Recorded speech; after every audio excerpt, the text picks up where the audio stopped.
কিন্তু 30টার মধ্যে 11টা ডিম, যে টেম্পারেচারটা থাকা দরকার 19টা বাচ্চাই ফুটে বের হয়েছে। আসসালামু আলাইকুম এভরিওয়ান, আপনারা সকলেই কেমন আছেন? আশা করি ভালো আছেন। আল্লাহ তাআলার অশেষ রহমতে আমিও অনেক ভালো আছি। তো আজকের ভিডিওর টপিক হচ্ছে আপনারা ইনকিউবেটর থেকে বাচ্চা হ্যাচ হওয়ার পর থেকে ব্রুডিং করা পর্যন্ত আপনাদের কি কি করতে হবে A to Z আজকে এই ভিডিওতে আলোচনা করব। সো আপনারা ইনকিউবেটর খোলার পরই প্রথমে যে কাজটা করবেন সেটা হলো মুরগির যে বাচ্চাগুলো ফুটবে সেই বাচ্চাগুলোকে একটা ঝুড়িতে বা একটা পাত্রে সাবধানতার সাথে রাখবেন যেন বাচ্চাগুলো ব্যথা না পায়। আলহামদুলিল্লাহ এবার আমার ইনকিউবেটরে আমি 30টা ডিম দিয়েছিলাম, কিন্তু 30টার মধ্যে 11টা ডিমই নষ্ট ছিল, যেটা আমি 3 দিন পর চেক দেওয়ার পর সেগুলো ফেলে দেই। তারপর বাকি 19টা ডিম থাকে। মহান আল্লাহ তাআলার অশেষ রহমতে এই 19টা ডিম থেকে 19টা বাচ্চাই ফুটে বের হয়েছে আলহামদুলিল্লাহ। তো আমি এই 19টা বাচ্চা নিয়ে সঠিকভাবে কিভাবে ব্রুডিং করব এই বিষয়টা আজকে আমি আপনাদের সকলের সাথে আলোচনা করব। তো আমি আমার যে মুরগির খামারটা আছে, ছোটখাটো মিনি খামার যেটাকে বললেই চলে, এই মিনি খামারটাতে আমি আমার পিঞ্জিরাতে একটা ব্রুডিং সেটআপ করছি। ব্রুডিং সেটআপটা কিভাবে করছি দেখেন, আমি আমার পিঞ্জিরার চারপাশে ঘেরাও করে দিয়েছি যেন সরাসরি কোনো ঠান্ডা বাতাস না ঢুকতে পারে এবং যে টেম্পারেচারটা থাকা দরকার প্রয়োজনীয় সেই টেম্পারেচার মুরগির থাকে। দেখেন আমার ব্রুডিং সেটআপটা বড় হওয়ার কারণে কিন্তু আমার মুরগিগুলো যে কোনো সময় যে কোনো সাইডে মুভ করতে পারবে, তাই আমার টেম্পারেচার কন্ট্রোল করার জন্য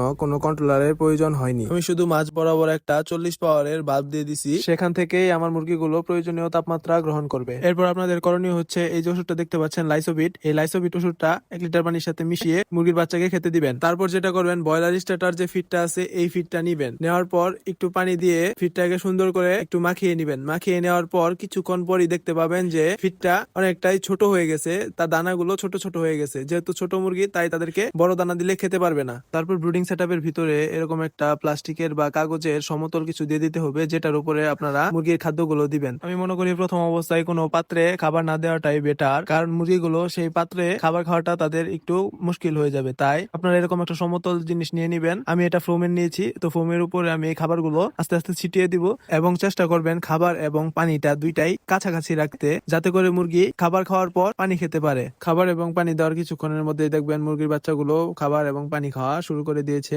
এইভাবে দেশি মুরগির বাচ্চা ব্রুডিং করলে ইনশাল্লাহ একটা বাচ্চাও মরবে না। যারা যারা আমার এই ভিডিওটা দেখে উপকৃত হয়েছেন তারা চ্যানেলটাকে সাবস্ক্রাইব করে পাশে থাকবেন। এই বাচ্চাগুলোর আপডেট পরবর্তীতে আপনাদের সকলকে দেখাবো। তো সবাই ভালো থাকবেন, সুস্থ থাকবেন, আল্লাহ হাফেজ।